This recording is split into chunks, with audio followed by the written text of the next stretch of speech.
Far out on the ocean, where no voice can travel faster than the wind, the packet ship Mortzestus drives on through the night.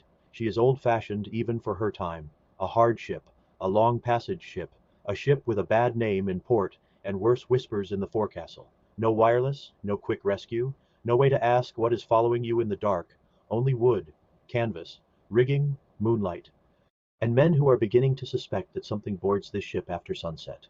Among the crew is Jessup, a young, able seaman, practical, decent, not eager for superstition, the sort of man who would rather explain a mystery than fear it. Jessup signs aboard in San Francisco after hearing the usual dockside talk. The Mortzestus, men say, is unlucky. She makes long passages, she gets dirty weather, her spars have been blown out, her cargo has shifted, nothing impossible, nothing supernatural, just enough bad luck to make a hungry sailor sign on anyway. But one man aboard does not laugh. This is Williams, a young Cockney sailor, nervous, stubborn, ashamed of his own fear, yet unable to hide it for long. Williams tells Jessup there is something wrong with the ship, not one great horror, 100 little things. The Mortzestus makes too many long passages, too much bad weather finds her, and sails that were stowed properly are forever blowing adrift, at night.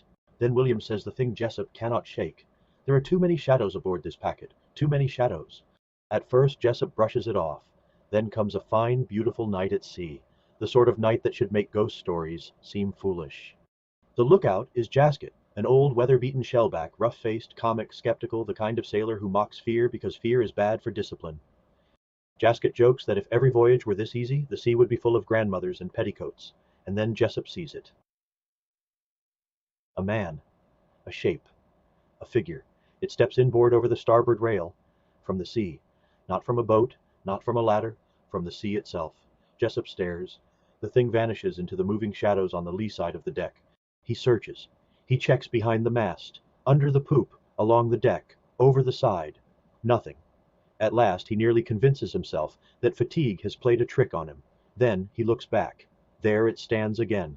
A dim, human shape in a strip of moonlight, silent and waiting. Jessup forces himself toward it, step by step, heartbeat by heartbeat.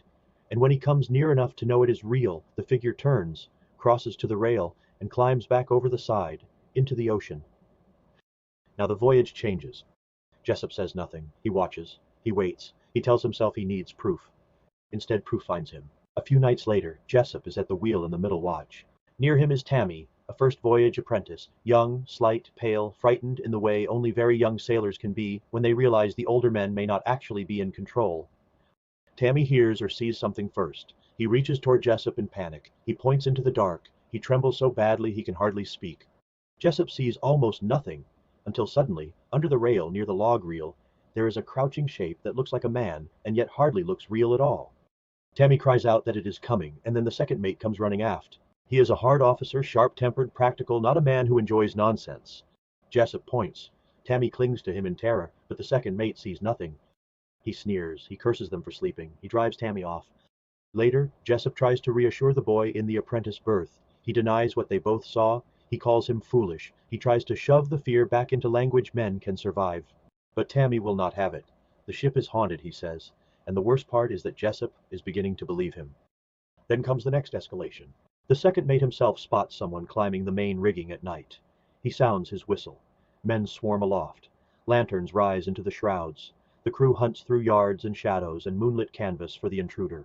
No one is found. No stowaway, no fool, no sailor out of place. Every berth is checked. Every watch is accounted for. Even the captain is asleep in his cabin, and yet the second mate is certain that he saw a man going aloft. Now suspicion spreads in whispers. Some laugh, some call it a stowaway, some call the second mate cracked, but Jessup speaks again to Williams, and Williams finally reveals something ugly. The old crew knew. The old crew saw enough to flee in San Francisco without even collecting their pay. Williams stayed anyway, not because he is fearless, because he is stubborn.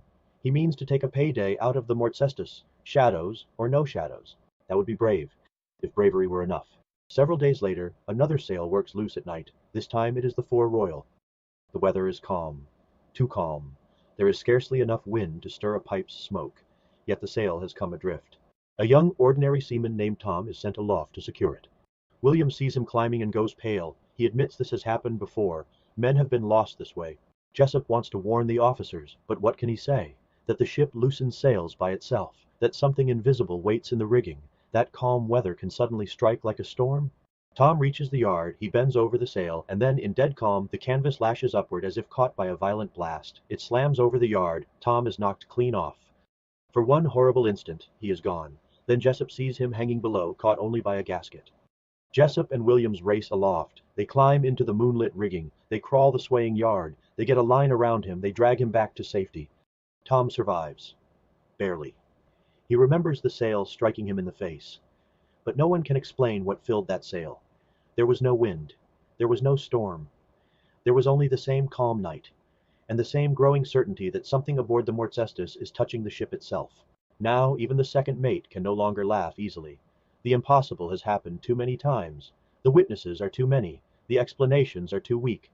A figure from the sea, a thing by the log reel, a man in the rigging that no one can find, a sail that strikes in windless weather.